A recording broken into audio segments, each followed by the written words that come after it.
How to upload photos to Google Photos.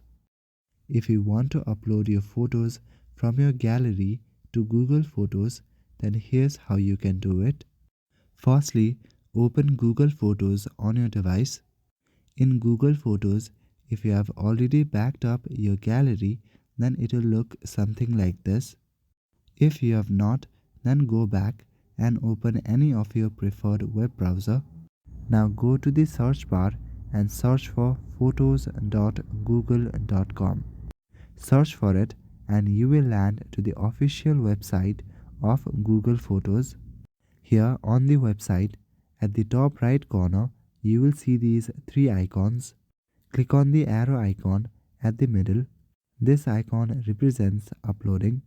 Now select the option Import Photos at the top.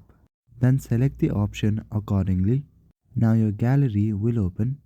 Select all the photos that you would like to transfer or import.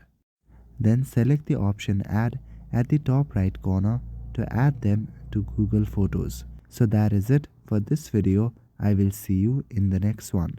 Thank you.